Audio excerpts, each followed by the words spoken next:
సింగరేణి కార్మికుల సొంతింటి కల నెరవేర్చాలని సిఐటియు ఆధ్వర్యంలో చేపట్టిన బ్యాలెట్ బాక్స్ కార్యక్రమం రెండవ రోజు కూడా కొనసాగింది.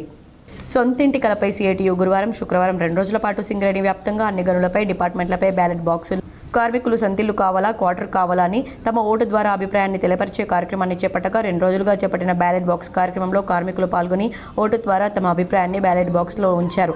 రెండవ రోజు ఆర్జవన్ ఏరియాలో CSP1 GDK11 ఇంక్లైన్లో కార్మికుల సొంతిల్లు అమలుపై అభిప్రాయ సేకరణ కోసం ఓపెన్ బ్యాలెట్ నిర్వహించారు. ఈ సందర్భంగా సిఐటియు ఆర్జవన్ కార్యదర్శి మెండే శ్రీనివాస్ మాట్లాడుతూ సింగరేణి వ్యాప్తంగా ఆర్జవన్లో 2 రోజులుగా నిర్వహిస్తున్న సొంతింటి అమలుపై ఓపెన్ బ్యాలెట్కు కార్మికుల నుంచి పెద్ద ఎత్తున స్పందన లభిస్తుందన్నారు. కార్మికుల అభిప్రాయం మేరకు సింగరేణి యాజమాన్యం రాష్ట్ర ప్రభుత్వం కలిసి కార్మికుల చిరకాల కోరిక సొంతింటి కల నెరవేర్చాలని డిమాండ్ చేశారు. ఇప్పటికే సింగరేణి సంస్థ స్థలాలు అక్రమాలకు గురవుతున్నాయని ఈ అక్రమాలను అరికట్టి సంస్థలో పనిచేస్తున్న కార్మికులకు 250 గజాల స్థలం కేటాయించి ఇల్లు నిర్మాణానికి 30 లక్షల వడ్డీ లేని రుణం ఇస్తే కార్మికులందరికీ సొంత ఇల్లు సహకారం అవుతుందని, అంతేకాకుండా సంస్థలో కాలం చెల్లిన క్వార్టర్లు 60% ఉన్నాయని ఆ స్థలాలను కార్మికుల పేరు మీద పట్టా చేస్తే సొంత ఇల్లు సాధ్యమవుతుందని తెలిపారు.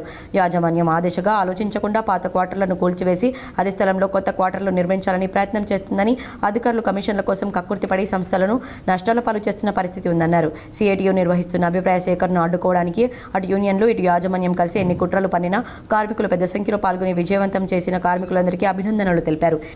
ఈ పోరాటం సొంతిల్లు సాధించే వరకు కొనసాగుతుందని సింగరేణిలోని అన్ని కార్మిక సంఘాలు కలిసి రావాలని పిలుపునిచ్చారు. సింగరేణి కాలరీస్ ఎంప్లాయీస్ యూనియన్ సిఐటియుగా ఈ నెల 11, 12 తేదీలలో సింగరేణి వ్యాప్తంగా సింగరేణి కార్మికుల సొంతిల్లు అమలు కోసం ఓపెన్ బ్యాలెట్ కార్మికుల అభిప్రాయ సేకరణ చేయడం జరుగుతూ ఉంది. నిన్న మిగిలిపోయిన మైన్స్ ఏవైతే ఉన్నాయో ఈరోజు GDK11 ఇంక్లైన్, CSP1 ఈరోజు పెద్ద మొత్తంలో కార్మికుల అభిప్రాయ సేకరణ స్వచ్ఛందంగా చేస్తూ ఉన్న పరిస్థితి ఉంది. కార్మికులు మస్టర్ పడేటప్పుడు, అవుట్ పడి ఇంటికి వెళ్ళేటప్పుడు అందరూ కూడా పెద్ద సంఖ్యలో GDK11 ఇంక్లైన్లో తమ అభిప్రాయాన్ని, సొంతిల్లు అభిప్రాయాన్ని పూర్తి స్థాయిలో వ్యక్తం చేస్తున్న పరిస్థితి ఉంది. ఇప్పటికైనా సింగరేణి యాజమాన్యం దాదాపుగా సింగరేణి సంస్థ వద్ద 1300 ఎకరాల భూమి మిగిలి ఉంది.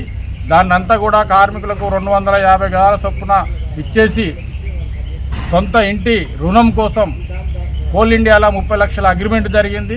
సింగరేణిలో కూడా దాన్ని ఇంప్లిమెంటేషన్ చేస్తే ఆ 30 లక్షల వడ్డీ లేని రుణం తీసుకొని మీరు ఇచ్చిన జాగాలలో ఇండ్లేసుకొని సొంత ఇల్లు నిర్మాణం చేసుకునే అవకాశం ఉంటుందనే అభిప్రాయంతో Singareni collieries employees union CITU ఈ పోరాట కార్యక్రమాన్ని తీసుకున్నది. అంతేకాకుండా సింగరేణిలో 40,000 మంది పైచీలకు కార్మికులు ఉంటే 50,000 పైన పైచీలకు క్వార్టర్స్ ఉన్నాయి. ఈ క్వార్టర్లన్నీ కూడా అన్యాక్రాంతం అయిపోతూ ఉన్నాయి, అక్రమాలకు గురవుతూ ఉన్నది. మిగిలిపోయిన ల్యాండ్ అంతా కూడా ఇతరతులకు ఆక్రమించుకున్న పరిస్థితి కూడా ఉంది. పెద్ద పెద్ద బడా వ్యాపారస్తులు కూడా ఆక్రమించుకొని గోదావరిఖని లాంటి పట్టణంలో ఇతర పట్టణాలలో వ్యాపారం చేసుకుంటున్న పరిస్థితి కూడా ఉంది.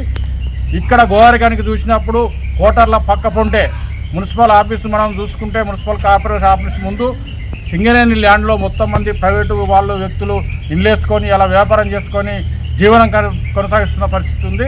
కానీ సింగరేణిలో పనిచేసి రిటైర్మెంట్ అయ్యేంత వరకు కూడా ఈరోజు ఇల్లు లేని పరిస్థితులలో మగ్గుతున్న పరిస్థితి ఉంది. ఈ సంస్థ సింగరేణి కార్మికులు 1000 కోట్ల రూపాయలు రాష్ట్ర ప్రభుత్వానికి డివిడెంట్ రూపంలో, కేంద్ర ప్రభుత్వానికి డివిడెంట్ రూపంలో అందిస్తున్నప్పటికీ కోటర్లనే ఉండి సొంతిల్లు లేక అనేక ఇబ్బందులు ఎదుర్కొంటున్న పరిస్థితి ఉంది. ఆ ఉన్న కోటర్లకు కూడా కనీస సౌకర్యాలు లేక ఇబ్బందులు పడుతున్న పరిస్థితి ఉంది.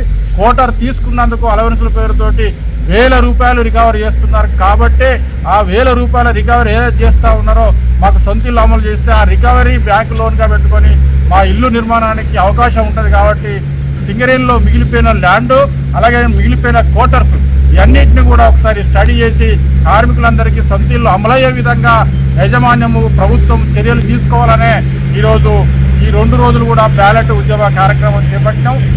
ఈ కార్యక్రమంలో సిఐటియు ఆర్జవన్ అధ్యక్షులు ఆరేపల్లి రాజమౌళి, ఆసరి మహేష్, జంగపల్లి మల్లేష్, మంగళ శివారాం రెడ్డి, పోలేటి నరేష్, జలగం సత్యనారాయణ రావు, రవిప్రసాద్, మునుకుంట్ల రామన్న, గాండ్ల రమేష్, మహేందర్ రాజు, రమేష్ మామిడి మల్లయ్య, రవీందర్ రెడ్డి, పెద్దపల్లి చంద్రశేఖర్, ముల్కల శ్రీకాంత్, కొమ్మ రమేష్, కర్మచలం రాకేష్ తదితరులు పాల్గొన్నారు.